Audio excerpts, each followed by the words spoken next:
Every dungeon master makes mistakes, including me and you. In this video, we take a look at the worst mistakes almost every DM makes and how to fix them. And of course, I've saved the worst for last. Mistake number 1 is preparing too much or too little. The average game session lasts about 4 hours, right? Now, imagine the time you invest in prepping for it as a scale. On one end, there's a yellow sector, representing zero prep. If you are a seasoned dungeon master with mad improvisational skills, you might just pull it off. But beware, it's yellow for a reason. Sometimes it's going to be a blast, and other times it's going to be a total disaster. Moving up the scale, we reach the 1 hour preparation mark. This is the green zone. This is the sweet spot for a killer 4-hour session. In just 1 hour, you can whip up 8 potential scenes, pick out some fearsome monsters, devise 10 secrets and clues your players will uncover, and create a great start for the session. For most DMs, this is all you need. The main goal of prepping is to give you confidence. Good session notes are just an outline for one version of the story that might happen during the session. It's there as a safety net to help you if the players are passive or if you're having a hard time improvising some good ideas that night. Investing some time in preparation shows that you respect your players' time. But hold up, our scale isn't done yet.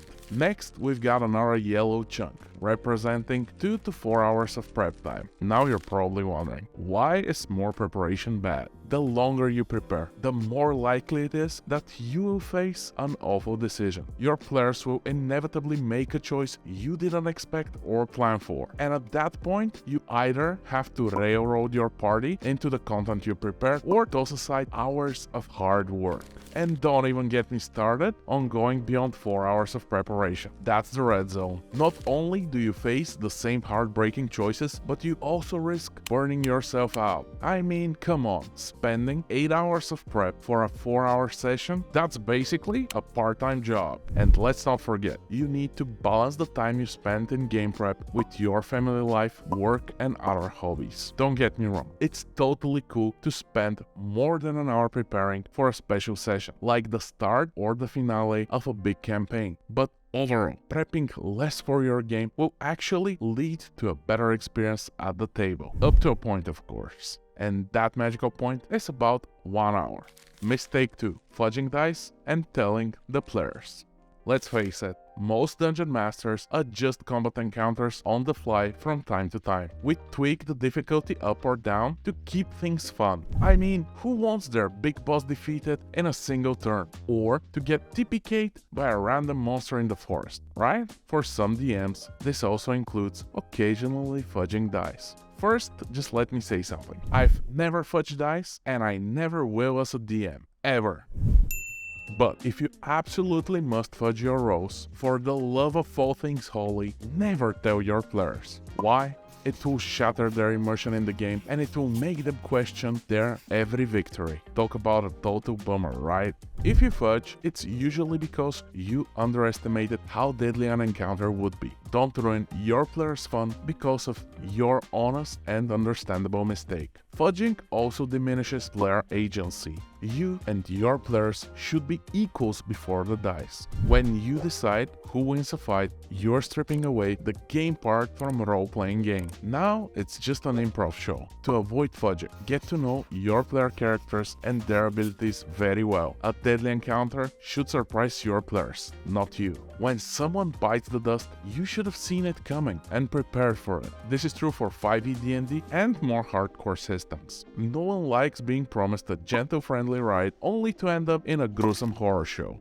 The reverse is just as bad. If you feel the need to fudge dice to save a fight, consider some less obvious fixes. Maybe trim down the hit points of the surviving enemies, or have a third party swoop in to save the day. Just make sure you add a narrative cost. If you feel stuck in a corner and you do decide to fudge those dice, take that dark secret to your grave. Your players never need to know. Mistake 3. Some DMs don't give their players true agency. This can take many forms. First up, of course, is the dreaded railroading. You know, when the DM forces the party down a predetermined plot, completely ignoring their choices and attempts to forge their own path. Yikes.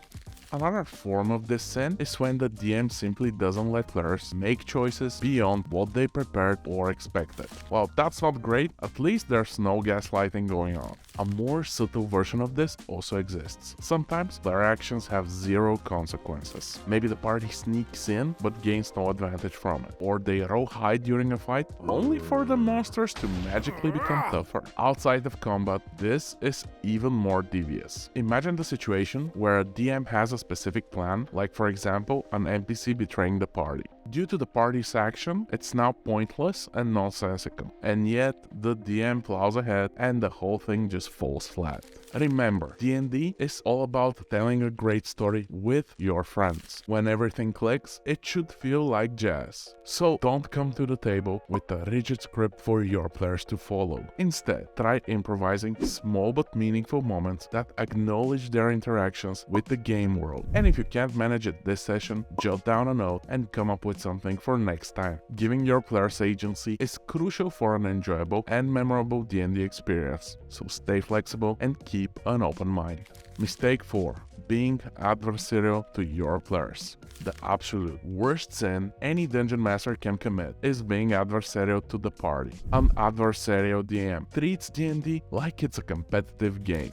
They try to best the players at every turn. They try to kill the party in every fight.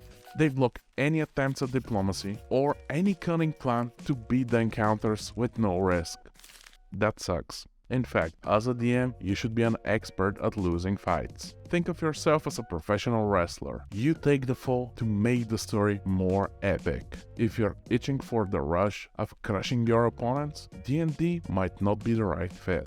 Instead, why don't you give Magic the Gathering a try? Don't be a Wangrel. It's a golden rule for a happy life, and an awesome principle for anyone playing tabletop RPGs. A good Dungeon Master is the party's biggest fan. You should be cheering them on, wanting them to succeed in their epic quests. Make the active choice to be a fan of your players' characters. They already have to deal with all the nefarious villains and monstrous creatures that inhabit it. Isn't this enough of a challenge? At the end of the day, tabletop RPGs are a great way to spend some time socializing with people you like. If you want to give them a good time, it's important to have a great start for every session. To learn more about that, watch this video.